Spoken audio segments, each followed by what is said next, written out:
जय हिंद दोस्तों, स्वागत है आपका हमारे यूट्यूब चैनल सागर यूके टेक पे।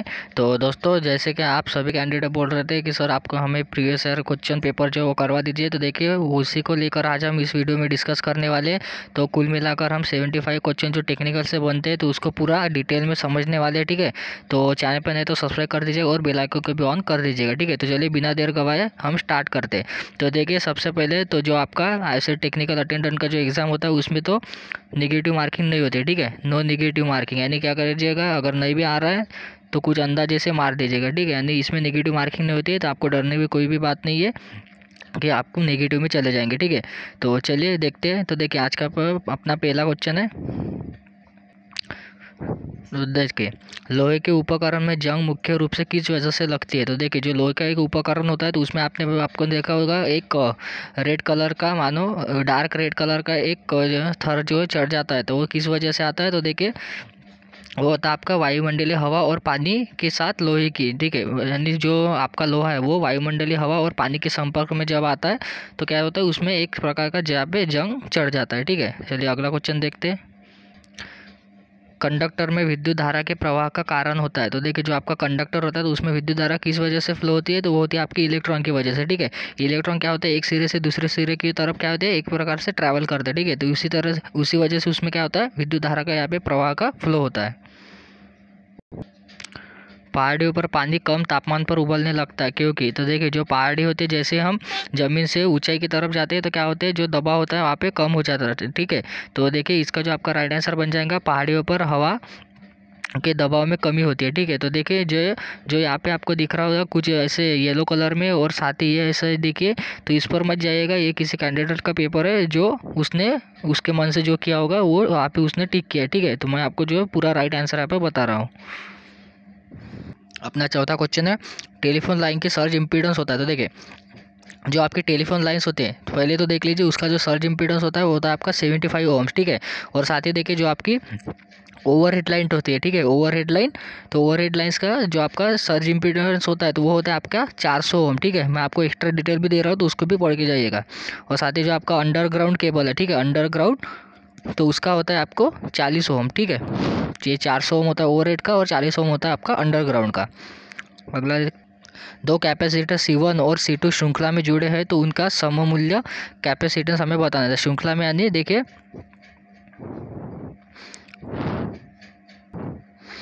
तो देखिए श्रृंखला में यानी क्या होता है, वो होता है आपका सीरीज में क्या होता है, रेजिस्टेंस की तरह डायरेक्ट ऐड नहीं होते। तो इसमें क्या होता है, देखिए जो समतुल्य कैपेसिटेंस बनेगा तो वो बनेगा आपका 1/C1 प्लस 1 यहाँ पे C2 बनेगा। ठीक है, तो देखिए जब हम इसको कैलकुलेट करेंगे तो देखिए ऐसा आ जाएगा, C1 प्लस C2 बटा C1 C2। ठीक है, तो देखिए ऐसा किस में दिख रहा है, तो वो दिख रहा है आपका ऑप्शन नंबर सी है। ऑप्शन नंबर सी जो आपका राइट हो जाएगा। इनमें से कौन सा वेल्डिंग संबंधित यहाँ पे प्रक्रिया नहीं है। तो देखिए जो आपका ड्रिलिंग है वो क्या है, वेल्डिंग संबंधित एक प्रक्रिया नहीं है। ठीक है, जो देखिए वेल्डिंग से भी आपके लगभग 2 से 3 क्वेश्चन यहाँ पे बन जाएंगे। शरीर की गर्मी या फिर ठंडक डिग्री को कहते हैं। तो देखिए जो शरीर की गर्मी होती है तो उसको हम क्या कहते हैं, उसको कहते हैं हम ताप। ठीक है, यानी टेम्परेचर। की वेज को काटने के लिए प्रयोग होने वाली छेदनी कौन सी होती है। तो देखिए जो आपका की वेज है तो उसे काटने के लिए हम क्या यूज़ करते हैं, तो उसको हम यूज़ करते हैं आपका क्रॉस पेन हैमर। ठीक है, तो क्रॉस पेन हैमर देखिए यहाँ पे ऑप्शन में तो नहीं है, तो इसलिए जो उसका आप राइट आंसर हम टिक करेंगे तो हो जाएंगे आपके कैप छेनी। ठीक है, तो कैप छेनी जो इसका यहाँ पे राइट आंसर हो जाएगा। निम्नलिखित में से किसमें सबसे कम यहाँ पे शान्यता होती है। तो देखिए शान्यता सबसे कम होती है यहाँ पे नैप्था में। ठीक है, क्योंकि नैप्था में शान्यता जो होती है यहाँ पे सबसे कम होती है। और साथ ही जो शान्यता होती क्या है, तो वो देखिए अगर हम कंपेयर करें यहाँ पे एक मान लीजिए कि एक मिल्क है। ठीक है, हम कंपेयर करें मिल्क को वाटर से। ठीक है, तो देखिए जो मिल्क होता है तो उसकी शान्यता क्या होती है, ज़्यादा होती है एज़ कम्पेयर टू वाटर। ठीक है, तो यानी एक प्रकार से मान लीजिए कि शान्यता जिसकी ज़्यादा होगी तो वो क्या होगा, थोड़ा ज़्यादा गाढ़ा होगा, वो ज़्यादा तेज़ी से बहेगा नहीं। ठीक है, इंजन सिलेंडर के आकार की पहचान होती है उसके, तो किससे हम पहचानते हैं, जो आपका इंजन सिलेंडर होता है। ठीक है, तो उसको हम किससे पहचानते हैं, तो उसको हम पहचानते हैं बोर एवं स्ट्रोक से। ठीक है, बोर और स्ट्रोक से उसकी हम क्या करते हैं, पहचान करते हैं। गवर्नर होता है। तो देखिए जो आपका गवर्नर आपने देखा होगा, जो आपका इंजन होता है, ठीक है, मान लो जो कोई आपका बाइक का इंजन है, ठीक है, बाइक का इंजन जो होता है उसमें क्या होता है, एक गवर्नर लगा होता है। तो देखिए जैसे भी आप क्या करेंगे, आपको जो गाड़ी की स्पीड है उसको अगर इंक्रीज़ कर देंगे तो ये गवर्नर क्या कहता है, वो एक तो ऐसा डिटेक्ट कर देता है कि आपकी स्पीड जो है, ठीक है, आपकी स्पीड इंक्रीज़ हो गई है, ठीक है। अगर इंक्रीज़ हो गई, ये क्या करता है, डिटेक्ट कर देता है। और साथ ही जो इंजन में क्या करता है, जो पेट्रोल प्रोवाइड करता है, तो वो क्या होता है, पेट्रोल प्रोवाइड करने की जो उसकी लेवल होती है वो कि उसको क्या कर देता है, ये बढ़ा देता है, यानी ज़्यादा पेट्रोल यहाँ पे छिड़काव कर देता है, ज़्यादा पेट्रोल का, ठीक है। और साथ ही अगर स्पीड कम हो गई, ठीक है, अगर स्पीड मानो हमें अरे कम हो गई, तो ये गवर्नर क्या करता है, उसे भी डिटेक्ट करता है और साथ ही जो पेट्रोल का छिड़काव होता है वो कम कर देता है। अगला क्वेश्चन देखते हैं। तो देखिए इसका आपका आंसर बन जाएगा ऑप्शन नंबर बी, यानी क्या होता है, गति संवेदनशील उपकरण होते हैं, गति को यहाँ पे डिटेक्ट करता है। अगला क्वेश्चन देखते हैं। जब हम अशक्त ध्वनि से प्रबल ध्वनि में बदलाव करते हैं तब हम बढ़ाते हैं। तो देखिए ध्वनि में जब भी हम बदलाव करते हैं तो उसका जो एम्पलीट्यूड होता है, ठीक है, एम्पलीट्यूड को हम क्या कर देते हैं, घटाते हैं या फिर बढ़ाते हैं, ठीक है। तो अभी हमें क्या बोला है, जो हमें ध्वनि में बदलाव करते हैं तो देखिए उसका एम्पलीट्यूड हम क्या करते हैं, बढ़ा देते हैं, ठीक है। ठोस एवं द्रव के समीकरण को पृथक करने की कौन सी प्रक्रिया नहीं है। तो देखिए जो इसकी ये प्रक्रिया नहीं है तो वो है आपकी प्रभाजी आसवन, ठीक है। प्रभाजी आसवन ये जो है इसकी प्रक्रिया यहाँ पे नहीं है। ये देखिए अवसादन भी है, फिल्ट्रेशन है और बाष्पीकरण भी है। तो देखिए ये प्रभाजी आसवन जो है ये तो ये कैसी प्रक्रिया है, तो ये देखिए मानो अगर कोई द्रव एक साथ में मिला ये है तो उसको अगर अलग करना हो तो उसके लिए हम कौन सी प्रक्रिया यूज़ करते हैं, तो हम यूज़ करते हैं आपके प्रभाजी आसवन, ठीक है। अगर ठोस एवं द्रव को अलग करना हो तो ये 3 विधियाँ हम यूज़ करते हैं, एक तो आपके अवसादन, फिल्ट्रेशन और आपका बाष्पीकरण। एनिलीन के संबंध में कौन सा कथन यहाँ पे गलत एनिलिंग किया जाता है। तो देखिए जो आपके एनिलिंग होता है तो वो क्या होती है, आपको एक मान लीजिए कि हीट ट्रीटमेंट प्रोसेस होती है, ठीक है। हीट ट्रीटमेंट एक प्रोसेस होती है जो आपका एनिलिंग होता है, ठीक है। हीट ट्रीटमेंट वो प्रोसेस होती है। तो देखिए इसमें क्या होता है, एक तो दबाव को कम करने हेतु भी यूज़ होता है, साथ ही आपके मशीन का चित्रीकरण में सुधार और मृदु पदार्थ हेतु। तो देखिए आप हमें पूछा क्या गया है, आपको गलत बताना है, ठीक है। तो ये तीनों तो क्या हो गए, एनिलिंग के संबंध में यहाँ पे सही हो गए, यानी जो गलत है तो वो कौन सा है, वो है आपका किंचित कठोर स्टील हेतु, ठीक है। तो ये हमारा जो आंसर बन जाएगा। तो देखिए जो क्वेश्चन है आपको थोड़ा ब्लर दिख रहा होगा तो मैं आपको पढ़ के बता रहा हूँ, ठीक है। तो उसका आप थोड़ा वॉइस पर भी गौर कीजिए। तो देखिए स्टैटिक इलेक्ट्रिसिटी उत्पन्न की जाती है, ठीक है। तो ये क्या है, स्टैटिक इलेक्ट्रिसिटी यहाँ पे बताया गया है, ठीक है। यहाँ पे स्टैटिक इलेक्ट्रिसिटी कैसे उत्पन्न की जाती है, तो उसको हम उत्पन्न करते हैं यहाँ पे फ्रिक्शन से, ठीक है। फ्रिक्शन यानी घर्षण, फ्रिक्शन से हम क्या करते हैं, स्टैटिक इलेक्ट्रिसिटी को उत्पन्न करते हैं। ऑप्शन नंबर जो 20 आपका जो है राइट हो जाएगा। तो अगला क्वेश्चन देखते हैं। कौन सी ऊर्जा कम प्रदूषण उत्पन्न करती है। तो देखिए काफ़ी कॉमन सा क्वेश्चन है। तो देखिए उसमें जो आपकी ऊर्जा उससे भी प्रदूषण होता है, नाभिकीय और रासायनिक दिनों से, ठीक है। तो जो कम प्रदूषण वाली है तो वो आपकी एक ही है, वो है आपकी सौर ऊर्जा, ठीक है। साथ ही अगर आपको क्वेश्चन थोड़ा ब्लर दिख रहा होगा तो मेरे वॉइस पर भी गौर करते चलिएगा। वह दृश्य प्रपंचता को विकर में डूबे हुए ट्यूब के भीतर जल स्तर की वृद्धि का वर्णन करते हुए उसे क्या कहते हैं। तो देखिए जो आपके एक मान लीजिए कि एक ट्यूब है, ठीक है, ऐसा एक कुछ तो भी एक पतरा है, फिर उसमें एक ट्यूब हम डुबा देते, ठीक है। एक मानो एक इस तरह की एक ट्यूब है तो इसमें एक कुछ तो भी ऐसा द्रव है, ठीक है।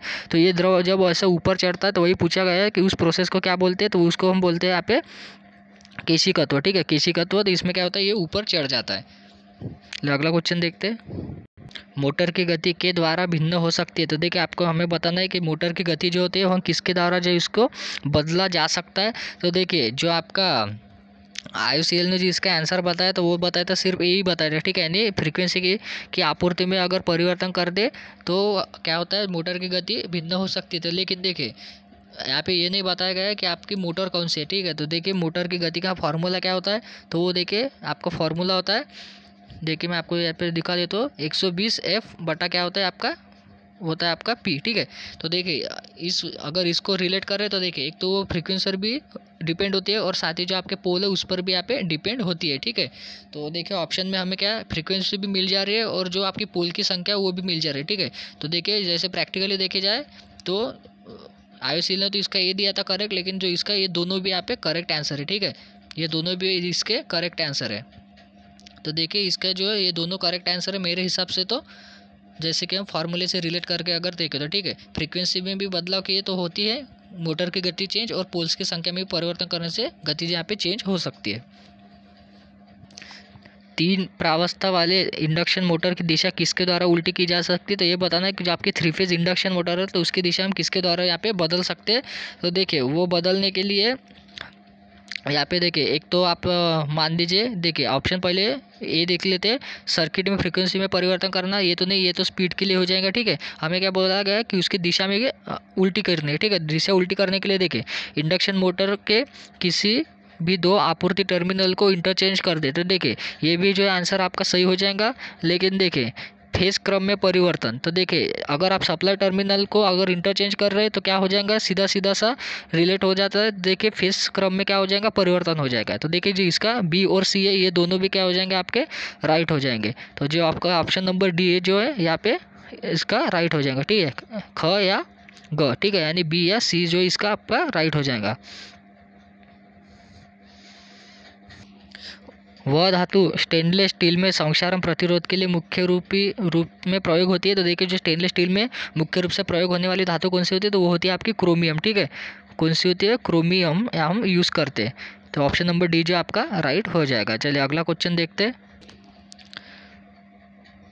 और साथ ही दोस्तों जो वीडियो ज़्यादा से ज़्यादा शेयर भी करते चलिएगा, ताकि आप लोग ज़्यादा शेयर नहीं करते। ठीक है, तो हम इतने मेहनत से आपके लिए जो कैसे भी क्वेश्चन यहाँ पे ढूंढ के आपको बताते, तो आप भी थोड़ा मेहनत कीजिएगा। ठीक है, तो चलिए अगला क्वेश्चन है हमारा, पदार्थ का वह गुण जो स्थायी रूप से विरूपण को बनाए रखने में सक्षम रखता है तो उसे हम क्या कहते हैं। तो देखिए जो स्थायी रूप से विरूपण को बनाए रखता है तो उसे हम क्या कहते हैं, उसे तो हम कहते हैं प्लास्टिसिटी। अब प्लास्टिसिटी होता है क्या, तो देखिए अगर मानो कोई एक पदार्थ है कुछ इस तरह का, अगर हम इसको इस तरह से मोड़ दे, ठीक है, तो इस तरह से मोड़ दे तो क्या होगा, इसी तरह में रह जाएगा। ठीक है, तो इसको हम क्या बोलते हैं, उसकी प्लास्टिसिटी। ठीक है, चलो अगला क्वेश्चन देखते हैं। निम्नलिखित में से कौन सा है कृत्रिम अपघर्षिता। हमें बताना कृत्रिम अपघर्षी कौन सा है, तो एक ही है जो आपका हीरा है। ठीक है, यानी डायमंड। ठीक है, डायमंड जिसे हम बोलते हैं। तो अगला क्वेश्चन को देखेंगे अभी। बियरिंग का प्रयोग होता है, तो देखिए हमें पता है बियरिंग का प्रयोग यहाँ पे किस लिए होता है। तो ये देखिए ये जो है आपका निर्धारित स्थान में शाफ्ट का समर्थन एवं पकड़ना, ये भी सही है। शाफ्ट को निर्बंध कार्य करने देना, तो ये भी अपना सही हो जाएगा। और निघर्षण क्रिया को कम करना, यानी घर्षण नहीं होता उससे। ठीक है, तो हमारा ए बी और सी तीनों सही हो जाएंगे। यानी ऑप्शन नंबर डी उपरोक्त सभी, तो ये हमारा राइट हो जाएगा, ऑप्शन नंबर डी। वाहन भार दबाव मापने का यंत्र परीक्षण कौन से सिद्धांतों पर आधारित होता है। तो देखिए जब भी दबाव की बात आ जाएंगी, ठीक है, तो देखिए जब भी भार दबाव की बात आ जाएंगी तो सिंपल से टिक कीजिएगा पास्कल लॉ, पास्कल लॉ। ठीक है, क्योंकि जो दाब का मात्रक होता है वो क्या होता है आपका पास्कल। तो देखिए वाहन भार दाब मापने का यंत्र परीक्षण में कौन से सिद्धांत पर कार्य करता है, तो वो करता है आपका पास्कल लॉ पे। एक ट्रांसफार्मर का लीकेज फ्लक्स इस पर निर्भर करता है। तो देखिए जो आपका ट्रांसफार्मर का जो लीकेज फ्लक्स होता है तो वो डायरेक्टली प्रोपोर्शनल टू होता है आपका जो लोड करंट होता है, कि लोड करंट क्या होता है, डायरेक्टली प्रोपोर्शनल होता है। ऑप्शन नंबर सी जो हमारा राइट हो जाएगा। ब्रेंजन में सामान्य तौर पर प्रयोग होने वाला फ्लक्स कौन सा है। तो देखिए जो हम फ्लक्स यूज़ करते हैं तो उसका वो कौन सा है, तो वो है आपका बोरेक्स। ठीक है, बोरेक्स ही हम यूज़ करते हैं। अगला क्वेश्चन अभी देखते हैं। शीट मेटल की मोटाई को नंबरों की श्रृंखला से दर्शाया जाता है। ठीक है, जो आपकी शीट मेटल की मोटाई होती है उससे हम किससे दर्शाते हैं, नंबर की श्रृंखला से दर्शाया जाता है, इसे कहते हैं। ठीक है, तो इसका जो हमारा राइट आंसर होगा जे। इसे हम क्या कहते हैं, जो नंबर की श्रृंखला से जिसे हम दर्शाते हैं तो उसे हम क्या कहते हैं, गेज हम कहलाते हैं। तो अगला क्वेश्चन अभी देखिए। हाइड्रोलिक मशीन में कैविटेशन होने का मुख्य कारण, तो हमें बताना है कि जो हाइड्रोलिक मशीन होते हैं तो उसमें एक कैविटेशन होता है। ठीक है, तो वो किस वजह से होता है, तो वो होता है आपके जब भी आपका लो प्रेशर होता है। ठीक है, लो प्रेशर की वजह से क्या होता है, आपका कैविटेशन होता है। यानी जो हमारा ऑप्शन नंबर सी जो है राइट हो जाएगा, निम्न दबाव के कारण। 4 स्ट्रोक इंजन में इवेंट्स का अनुक्रम का क्रम ये होता है। तो देखिए जो आपका 4 स्ट्रोक इंजन होता है तो आप पहले तो मैं आपको दिखा देता हूँ कि स्ट्रोक होता क्या है। तो देखिए जो आपका स्ट्रोक होता है, मान लो जो आपके पिस्टन होते हैं, तो पिस्टन क्या होता है आपका, जो आपका TDC से BDC तक, ठीक है, BDC से जब आता है तो एक आपका स्ट्रोक हो जाता है, और फिर जो है आपका BDC से TDC तक। ठीक है, इसे हम क्या बोलते हैं, यहाँ पे हम बोलते हैं इसको स्ट्रोक बोलते हैं। तो देखिए जो इसका अनुक्रम है तो वो कौन सा होता है, पहले देखिए आपका एक तो सेक्शन, कॉम्प्रेशन, पावर, और आपका क्या होता है जो एग्जॉस्ट। ठीक है, तो इस तरह का इसका जो अनुक्रम होता है, पहले तो सेक्शन, फिर कॉम्प्रेशन, फिर पावर, और फिर होता है आपका एग्जॉस्ट। ठीक है, अगला क्वेश्चन अभी देखेंगे। क्वेश्चन नंबर 30 है हमारा, जल की अधिकतम संघनता, ठीक है। यानी हमें बताना है कि जो वाटर होती है, ठीक है, तो वाटर की मैक्सिमम डेंसिटी किस टेम्परेचर होती है, ठीक है। मैक्सिमम डेंसिटी हमें बताना किस टेम्परेचर पर होती है, तो वो होती है आपकी 4 डिग्री सेल्सियस पर, ठीक है ना। ऑप्शन नंबर सी जो हमारा राइट हो जाएगा। 5 मिनट में 210 वाट बिजली के बल्ब में हीट की कितनी कैलोरी विकसित होंगी, तो देखिए जो हीट का अपना फॉर्मूला होता है एच इजिकल टू क्या होता है, आई स्क्वायर आर टी, ठीक है। तो देखिए आई स्क्वायर आर को हम क्या बोलते हैं, हमको उसको बोलते हैं पावर। पावर किसमें हम मेजर करते हैं, वो करते हैं हम वैट में, ठीक है। तो देखिए आई स्क्वायर आर की जगह हम क्या कर देंगे, यहाँ पे W इंटू टी, ठीक है। तो वैट में क्या है 210, तो देखिए हम एच इजिकल टू लिख सकते हैं P इंटू हमारा हो जाएगा T।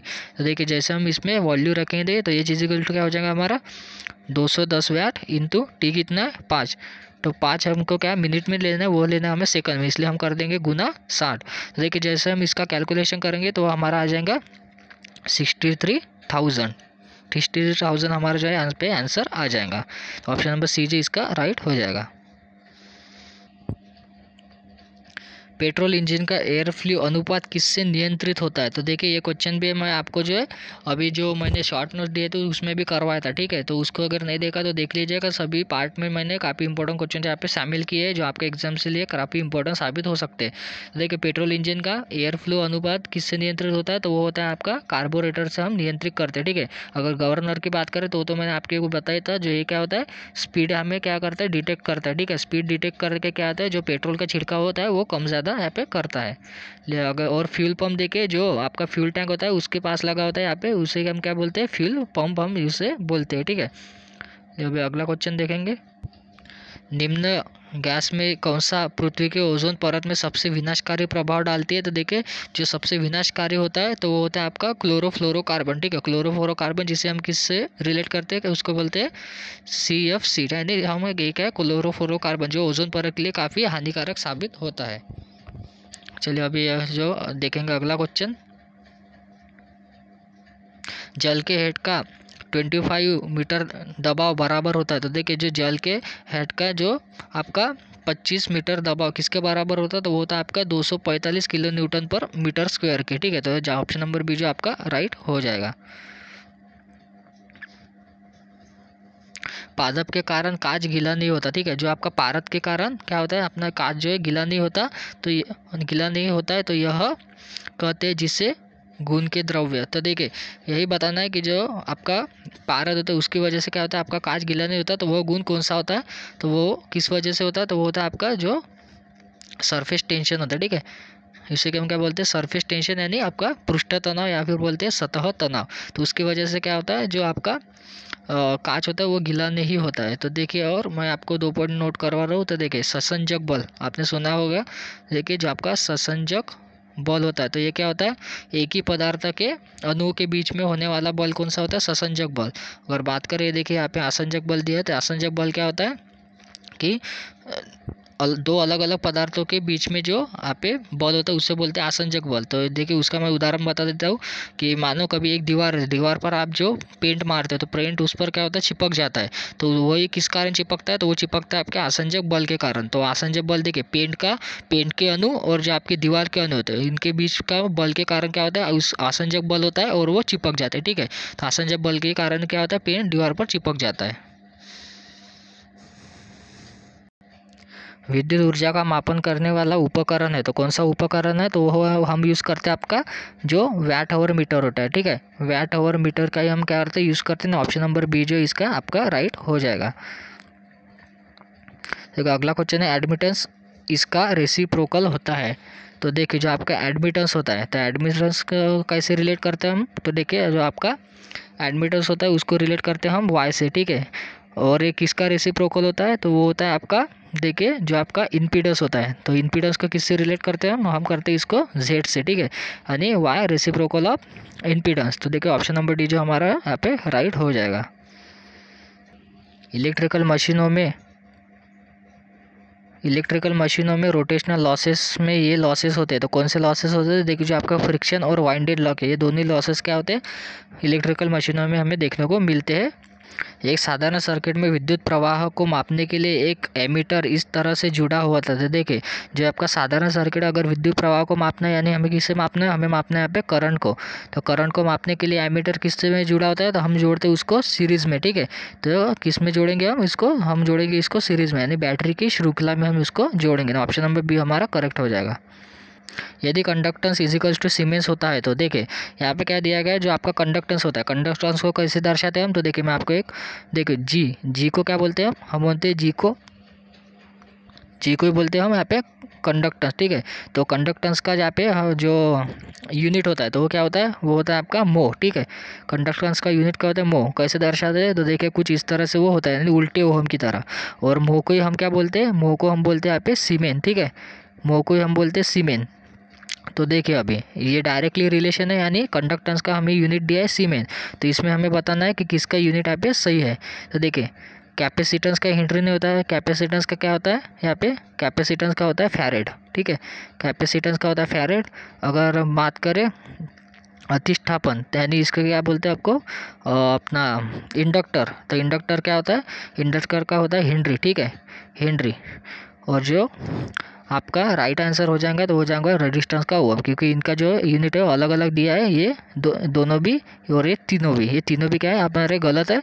और जो राइट है वो हो जाएगा आपका रेजिस्टेंस का ओम, ठीक है। रेजिस्टेंस का ओम ये राइट है, क्योंकि रेजिस्टेंस का यूनिट ओम ही होता है। दो द्रवों को किसके द्वारा अलग किया जा सकता है, तो देखिए दो द्रवों को अगर अलग करना हो तो हम किस प्रोसेस का यहाँ पे यूज़ करते, तो हम करते हैं फ्रैक्शनल डिस्टिलेशन, ठीक है। तो वो कहते हैं प्रभाजी आसवन जिसे बोलते हैं। तो देखिए ऊपर जो हमने 3 क्रियाएं देखी थी, तो उसमें क्या था कि जो आपका ठोस और द्रव हो उसको अलग करना हो तो किसका हम उपयोग करते थे, एक तो बाष्पीकरण हो गया आपका, फिर फिल्ट्रेशन, कुछ इस तरह से थे, ठीक है। तो देखिए जो आपका अगर दो द्रव को अलग करना तो हम कहते हैं फ्रैक्शनल डिस्टिलेशन, यानी प्रभाजी आसवन हम जिसे बोलते हैं। तो अगला क्वेश्चन देखते हैं, वाहन के पीछे देखने के लिए किस प्रकार के आईने का हम यूज़ करते हैं, तो देखिए जो वाहन के पीछे अगर हमें देखना हो तो हम यूज़ करते हैं हमारा जो उत्तल, ठीक है, उत्तल आईने का हम क्या करते हैं, इस्तेमाल करते हैं। तो देखिए जो कॉन्वेक्स को हम बोलते हैं उत्तल, अगर कॉन्केव को वो बात करें तो उसे कहते हैं हम अवतल, ठीक है। तो अवतल इसे बोलते हैं।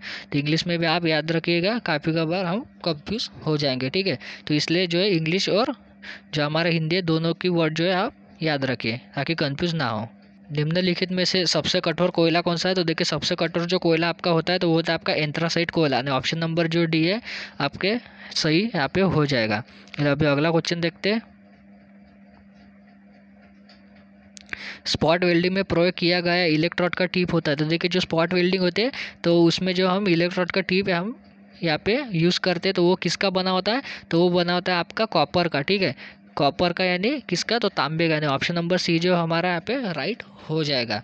तो चलिए अगला क्वेश्चन अभी देखेंगे, पेट्रोलियम उत्पादों में। तो देखिए पेट्रोलियम जो उत्पाद होते हैं तो उसमें क्या होता है, जो हाइड्रोजन होता है तो क्या होता है, हाइड्रोजन के यहाँ पे हाइड्रोकार्बन के यहाँ पे कंपाउंड होते हैं। ऑप्शन नंबर जो बी है हमारा यहाँ पे राइट हो जाएगा। तो चलिए अभी अगला क्वेश्चन देखते हैं, जब 2 ओम के रजिस्टर समांतर में हो तो प्रभाजी रजिस्टेंस क्या होगा, तो ये बताना है कि 2 ओम के 2 रजिस्टर है, ठीक है, दो ओम के रजिस्टर है। तो इसका जो हमें रिजल्टेंट यानी रजिस्टेंस होगा तो वही बताना है, यानी किस में जुड़े, वो तो जुड़े हमारे समांतर। तो रिजल्टेंट क्या हो जाएगा, देखिए 1/2 + 1/2, 2 ओम के 2 रजिस्टर है। तो इसका राइट आंसर क्या आ जाएगा, देखिए तो इसका राइट आंसर आ जाएगा हमारा यहाँ पे 1 ओम, ठीक है, 1 ओम जो इसका हमारा राइट हो जाएगा। निम्नलिखित में से कौन विद्युत का संचालन करते हैं, यानी जिससे जो इलेक्ट्रिसिटी है आसानी से पास हो सकती है। तो देखिए पोर्सेलिन भी एक अधातु है, रबड़ और लकड़ी तीनों से क्या होता है, जो हमारी इलेक्ट्रिसिटी फ्लो नहीं होती, तो सिर्फ जो ग्रेफाइट है, ग्रेफाइट क्या है, एक धातु है, तो वो क्या होता है, उससे हमारी क्या होता है, बिजली यहाँ पे आसानी से फ्लो होती है। तो ऑप्शन नंबर बी हमारा क्या है, राइट हो जाएगा। चलो अगला क्वेश्चन अभी देखते हैं, हाइड्रोमीटर का प्रयोग जिसके माप के लिए किया जाता है तो वह कौन सा होता है, वो हम कब करते हैं, सापेक्षिक घनत्व के लिए। देखिए हाइड्रोमीटर का करते हैं सापेक्षिक घनत्व के लिए। अगर पूछा जाए कि हाइग्रोमीटर, ठीक है, अगर पूछिए कभी हमें हाइग्रोमीटर, तो हाइग्रोमीटर का किस लिए करते हैं, तो वो करते हैं हम आर्द्रता मापने के लिए, ठीक है, आर्द्रता मापने के लिए उसका हम इस्तेमाल करते हैं। तो ये भी कंफ्यूज मत हो गया, ये हाइड्रोमीटर है और ये हाइग्रो ये हाइग्रोमीटर है, ठीक है। हाइड्रोमीटर सापेक्ष घनत्व और हाइग्रोमीटर आपका आर्द्रता। अगला क्वेश्चन देखते हैं। हमें बताना है कि जो आपका LCD टीवी होता है, तो LCD का मतलब यानी LCD का मतलब हमें बताता है। तो LCD का मतलब होता है लिक्विड क्रिस्टल डिस्प्ले, ठीक है। लिक्विफाइड क्रिस्टल डिस्प्ले जिसे हम बोलते हैं, लिक्विड क्रिस्टल डिस्प्ले। अगला क्वेश्चन देखेंगे अभी। लोड भार में कैपेसिटर बैंक का प्रयोग होता है। तो देखिए जो आपका लोड भार होता है तो उसमें कैपेसिटर बैंक का प्रयोग किस लिए करते हैं हम, तो हम करते हैं टू इम्प्रूव अपना पावर फैक्टर, ठीक है। पावर फैक्टर इंप्रूव करने के लिए हम किसका इस्तेमाल करते हैं, कैपेसिटर बैंक का। तो जो हमारा राइट आंसर हो जाएगा वो जाएगा आपका शक्ति कारक को सुधारने, तो यानी जो आपका पावर फैक्टर जो इसको इम्प्रूव करने के लिए। और साथ ही 2 पॉइंट याद रखिएगा, जो आपकी capacitor start capacitor run motor होती है, ठीक है। कैपेसिटर जो आपकी रन मोटर होती है तो उसका क्या होता है, जो पावर फैक्टर यहाँ पे क्या होता है, हाई होता है। और अगर कभी पूछा जाए तो आपकी कैपेसिटर स्टार्ट मोटर, ठीक है, कैपेसिटर स्टार्ट मोटर, तो उसका क्या होता है, स्टार्टिंग टॉर्क यहाँ पे ज़्यादा होता है, ठीक है। तो ये बात याद रहती है, अगर रन रहे तो पावर फैक्टर ज़्यादा, अगर स्टार्ट रहे तो आपका स्टार्टिंग टॉर्क ज़्यादा। अगला क्वेश्चन देखते हैं। विद्युत करंट के किस प्रभाव द्वारा जनरेटर और मोटर ये दोनों क्या करते हैं, कार्य करते हैं। तो देखिए जो जनरेटर और अपना मोटर है तो ये किस पर कार्य करते हैं, तो उसमें क्या होता है, उसकी जो वाइंडिंग होती है उसमें क्या होता है, मैग्नेटिक फील्ड यहाँ पे क्या होता है, तैयार होता है, ठीक है। मैग्नेटिक फील्ड तैयार होता है, उसी पर वो क्या करते हैं, यहाँ पे वर्क करते हैं। तो ऑप्शन नंबर हमारा सी जो है राइट हो जाएगा। जब अभी अगला क्वेश्चन देखेंगे। निम्नलिखित में सबसे कम फ्लैश पॉइंट किस में होता है। देखिए सबसे कम वाला फ्लैश पॉइंट बोला हमें, तो सबसे कम जो फ्लैश पॉइंट होता है वो होता है आपका पेट्रोल में। तो देखिए ये जो आपको येलो दिख रहा होता है तो इस पर मत जाइएगा, ये जिस कैंडिडेट का उसने किया होगा, ठीक है। तो सबसे कम फ्लैश पॉइंट होता है हमारा पेट्रोल का, ठीक है। पेट्रोल का सबसे कम यहाँ पे फ्लैश पॉइंट होता है। तो ऑप्शन नंबर सी हमारा राइट हो जाएगा। तो चलिए moving forward to next question. Megger उपकरण का प्रयोग किसके मापन हेतु किया जाता है। तो देखिए मैं आपको ये क्वेश्चन काफ़ी बार हमारे सीरीज में करवाया हूँ। तो देखिए जो हमारा मेगर उपकरण है तो उसका प्रयोग ज़्यादातर हम किस लिए करते हैं, तो इंसुलेशन रेजिस्टेंस मापने के लिए, ठीक है। इंसुलेशन रेजिस्टेंस मापने के लिए। अगला क्वेश्चन अभी देखेंगे। पेट्रोल इंजन इस पर काम करता है। तो देखिए पेट्रोल इंजन बताना है कि किस साइकिल पर काम करता है। तो पेट्रोल इंजन जो काम करता है वो करता है हमारी जो ऑटो साइकिल होती है, ठीक है। ऑटो साइकिल को जो है हमारा पेट्रोल इंजन यहाँ पे वर्क करता है। ऑप्शन नंबर इसका ये हो जाएगा। अगर कभी पूछ लिया जाए कि जो हमारा डीजल इंजन होता है, ठीक है, जो हमारा डीजल इंजन है तो वो किस पर कार्य करता है, तो वो करता है आपका डीजल साइकिल पर, ठीक है। तो ये भी काफ़ी बार पूछ लिया जाता है। जब अगला क्वेश्चन देखेंगे। फ्लेमिंग लेफ्ट हैंड नियम लागू होता है। तो देखिए जो आपका फ्लेमिंग का लेफ्ट हैंड नियम है तो वो किस में लागू होता है, तो वो होता है आपके डीसी मोटर में। अगर डीसी मोटर में, ठीक है, जो आपका कौन सा फ्लेमिंग लेफ्ट हैंड रूल, ठीक है, फ्लेमिंग लेफ्ट हैंड रूल लागू होता है डीसी मोटर में। और जो आपका फ्लेमिंग राइट हैंड रूल होता है, ठीक है, फ्लेमिंग राइट हैंड रूल होता है वो होता है आपका डीसी जनरेटर में। तो जो इस क्वेश्चन का हमारा राइट बन जाएगा तो वो जाएगा आपका DC motor, option number B. Resistance के संकेत पर काला रंग दर्शाता है। तो देखिए जो काला रंग होता है तो वो क्या दर्शाता है, तो उसकी वैल्यू हमें बतानी है। तो देखिए आपको मैं इन शॉर्ट बताता हूँ।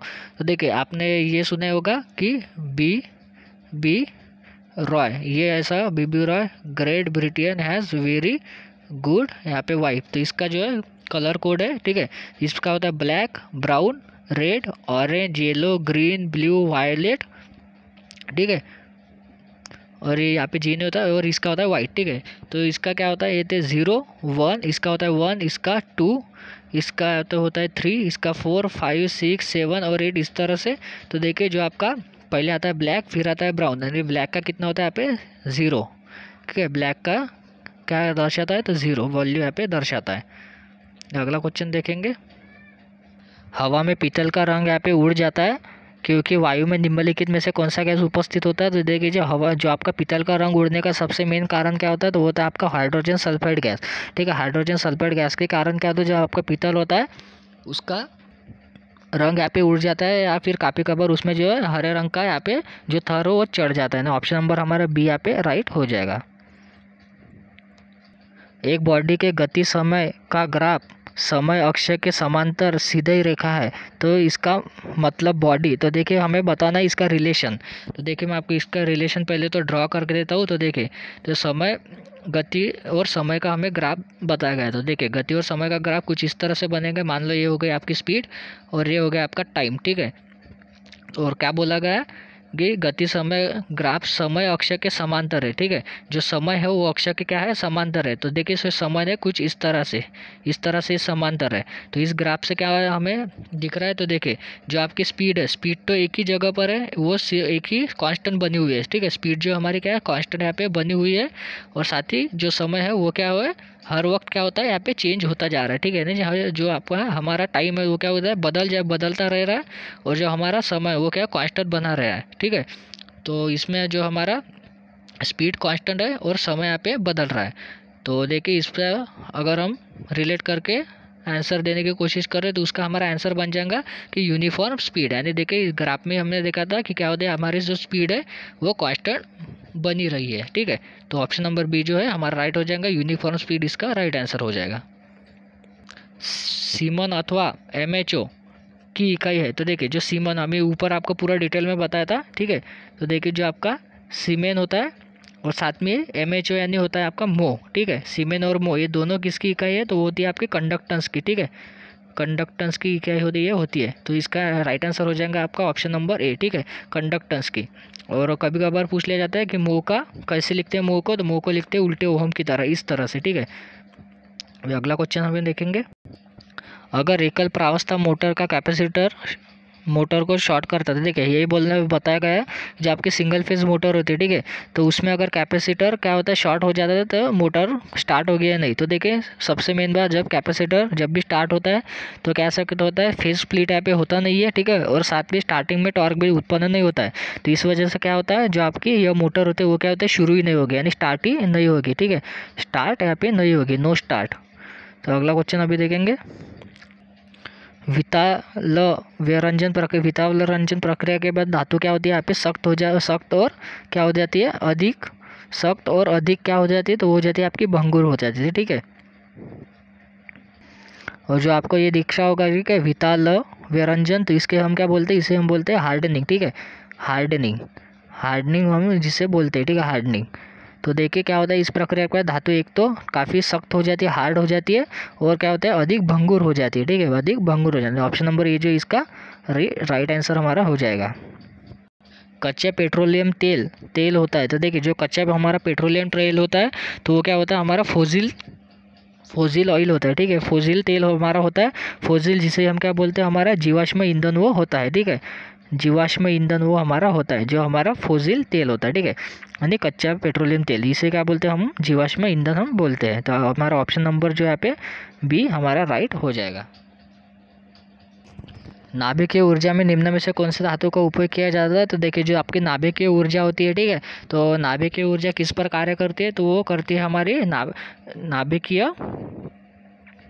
नाभिकीय वो करता है विखंडन पर, ठीक है। ये काफ़ी इंपॉर्टेंट है, नाभिकीय विखंडन पर, ठीक है। नाभिकीय विखंडन पर ये कार्य करता है। तो इसमें कौन कौन सा जो है धातु उपयुक्त होते हैं, तो देखिए एक तो आपका यूरेनियम हो गया, फिर आपका थोरियम होता है, और फिर आपका नियोबियम, ठीक है, नियोबियम हो गया। तो ये तीनों भी क्या होते हैं यूज़ होते हैं। तो इसका राइट आंसर हो जाएगा हमारा ऑप्शन नंबर डी, यानी उपयुक्त सभी। एक शरीर सीधी रेखा में 22 सेकंड में 198 मीटर की दूरी तय करती है, तो शरीर की गति क्या होगी, तो देखिए हमें स्पीड बतानी है। तो सिंपल सा आपका स्पीड का फार्मूला क्या होता है, स्पीड का फार्मूला होता है डिस्टेंस बटा टाइम, ठीक है, डिस्टेंस बटा टाइम। तो जैसे हम इसमें रखेंगे तो देखिए 198 बटा जैसे हम 22 रखेंगे तो हमारा इसका आंसर क्या आ जाएगा, जैसे हम इसको डिवाइड करेंगे तो हो जाएगा हमारा ऑप्शन नंबर जो है बी, यानी 9 मीटर पर सेकंड, जो इसका हमारा राइट आंसर बन जाएगा।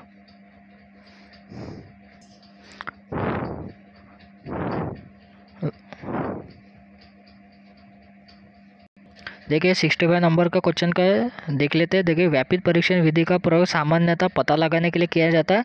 तो इसके आंसर तो मैं ढूंढ नहीं पाया, ठीक है। तो इसका आंसर अगर आपको पता होगा तो कमेंट में लिख दीजिए, ताकि जो कैंडिडेट को पता नहीं तो उसको भी काफ़ी मदद हो सकती है, ठीक है। तो चलिए अगला अभी क्वेश्चन देखेंगे। निम्नलिखित में से कौन सा परिचालन लेथ के द्वारा किया जाता है, ठीक है। तो बोला गया है कौन सा परिचालन है जो लेथ के द्वारा किया जाता है। तो देखिए एक तो आपका टर्निंग हो गया, चैम्फरिंग हो गया और थ्रेड कटिंग। ये क्वेश्चन भी मैं आपको जो हमारे सीरीज चालू उसमें करवाया था, ठीक है। तो देखिए उस सीरीज से काफ़ी क्वेश्चन जो है पिछली बार भी आए थे, ठीक है, इस बार भी आने की संभावना है। तो देखिए इसका हमारा राइट आंसर हो जाएगा उपयुक्त सभी, तो ऑप्शन नंबर डी इसका राइट हो जाएगा। तो देखिए इससे टर्निंग भी होता है, चैम्फरिंग भी होता है, थ्रेड कटिंग भी इससे होता है, ठीक है। तो ऑप्शन नंबर डी हमारा राइट हो जाएगा।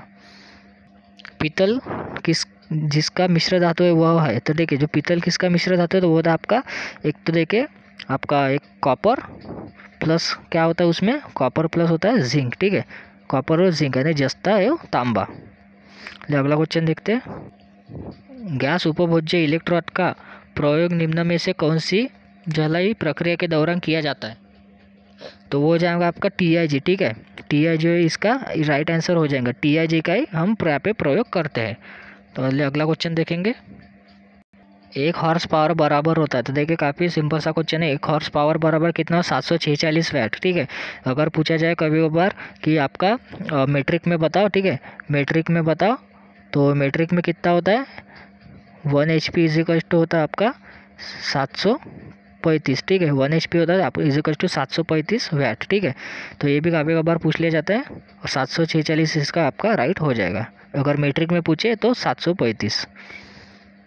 निम्न में से कौन से प्रकाश स्रोत में कम आयुर्बल होता है, तो यही बताना है कि जो इसकी किस लैम्प की जो है लाइफ यहाँ पे कम होती है। तो देखिए उसकी लाइफ जो हमें हावर में उस पर दी हुई थी, अगर आपने कभी लैंप लाया होगा तो उसके जो पॉकेट होता है उस पर दिए होते हैं वो कितना हावर चलने वाला है, ठीक है, तो कितना हावर वो चलने वाला है। तो देखिए हमें यहाँ पे बताना है कि कम हावर कौन सा लैंप यहाँ पे चलता है या फिर उसका आयुर्मान होता है। तो देखिए जो आपका इनकैंडेसेंट लैंप होता है, आपने देखा भी जो घरों में लगाया जाता है, जो पीला प्रकाश यहाँ पे उत्पन्न करता है, तो वो होता है आपका इनकैंडेसेंट, जो उसकी सबसे कम आयुर्बल उसका होता है। विद्युतीय ऊर्जा को मशीनी ऊर्जा में बदलने हेतु इस्तेमाल होने वाला उपकरण कौन सा है, तो वो देखिए सिंपल सा आपको पता होगा, इलेक्ट्रिक मोटर। इसे क्या करते हैं, इलेक्ट्रिक सप्लाई देते हैं, वो क्या करते हैं, मैकेनिकल में उसका रूपांतर करती है, ठीक है। तो जो मशीनी ऊर्जा में बदलने के लिए इस्तेमाल होती है तो वो होती है आपकी इलेक्ट्रिक मोटर, ठीक है। उसको विद्युत ऊर्जा हम देते हैं तो वो क्या करते हैं, मशीनी ऊर्जा में बदल जाती है। किसके निर्माण के लिए जो लकड़ी है आपका मुख्य कच्चा माल है, तो वो है आपके कागज़ के निर्माण के लिए, ठीक है। कागज़ के निर्माण के हेतु जो लकड़ी है उसका क्या है यहाँ पे मुख्य कच्चा माल है। 1 जूल बराबर कितना होता है, तो देखिए जो 1 जूल बराबर होता है हमारा, अगर देखें तो 1 जूल बराबर होता है हमारा 10⁻⁷ जो होता है 7 अर्ग, ठीक है, 10⁻⁷ अर्ग जो इसका राइट आंसर है। तो ऑप्शन नंबर सी इसका राइट हो जाएगा, 10⁻⁷। हेलोस्फेरिकल कंडक्टर के भीतर जो विद्युत क्षेत्र कैसा होता है, तो देखिए हेलोस्फेरिकल कंडक्टर कैसा होता है, तो मान लीजिए ये कुछ इस प्रकार से कंडक्टर है, ठीक है, ये अंदर से क्या है, खोखला है, ठीक है, अंदर से ये खोखला है। तो ये बताना है कि इसके अंदर का जो विद्युत क्षेत्र होता है, यानी इसके अंदर ये देखिए इस साइड में तो कैसा होता है, तो वो होता है आपका 0, ठीक है। इसके अंदर अगर मानो आप इस तरह से स्फेरिकल है, ठीक है, यानी खोखला वाला एक कंडक्टर है, और इसके अंदर जाकर अगर आप बैठ गए, ठीक है, बैठने के बाद अगर मानो ऊपर से इसके ऊपर कभी बिजली गिर गई तो आपको जो किसी भी तरह का यहाँ पे नुकसान नहीं होगा। क्यों नहीं होगा, तो देखिए जो इसके अंदर विद्युत क्षेत्र होता है वो क्या होता है, 0 होता है, तो आपको किसी भी तरह की यहाँ पे हानि नहीं होगी अगर आप खोखले कंडक्टर के अंदर अगर जाके बैठ गए और उसके ऊपर कभी बिजली गिरी तो, ठीक है, क्योंकि उसका विद्युत क्षेत्र अंदर का यहाँ पे 0 होता है। लिए ऑप्शन नंबर हमारा ये राइट हो जाएगा। अगला क्वेश्चन देखेंगे। बकलेस रिले का प्रयोग किसकी सुरक्षा के लिए किया जाता है, तो वो हम करते हैं आपके ट्रांसफार्मर की यहाँ पे सुरक्षा के लिए, ठीक है, ट्रांसफार्मर की सुरक्षा के लिए किसका इस्तेमाल करते हैं, वो करते हैं बकलेस रिले का। तो दोस्तों हमारे कुल मिला का 75 क्वेश्चन यहाँ पे कंप्लीट हो गए, ठीक है। साथ ही इसके नीचे अगर हम देखें तो देखिए पूरा यहाँ पे जो है नॉन टेक के यहाँ पे क्वेश्चन यहाँ पे दिए गए, ठीक है। अगर आप चाहते हैं तो कमेंट में लिखना दोस्तों, मैं इस पर नॉन टेक पर भी एक आपको वीडियो प्रोवाइड करवा दूंगा इसके आगे का पार्ट। तो दोस्तों आज की वीडियो में 75 क्वेश्चन हमें डिस्कस करने थे, तो वो तो हमारे पूरे हो गए। साथ ही आपको एक्सप्लेन किया हुआ पसंद आया नहीं, कमेंट में भी लिखते चले वीडियो कैसा लगा। साथ ही ज़्यादा से ज़्यादा शेयर करना, और चैनल पर नए तो सब्सक्राइब कर देना और बेल आइकन को ऑन कर देना, ठीक है दोस्तों। तो मिलते हैं इसी तरह के नेक्स्ट वीडियो में। जय हिंद।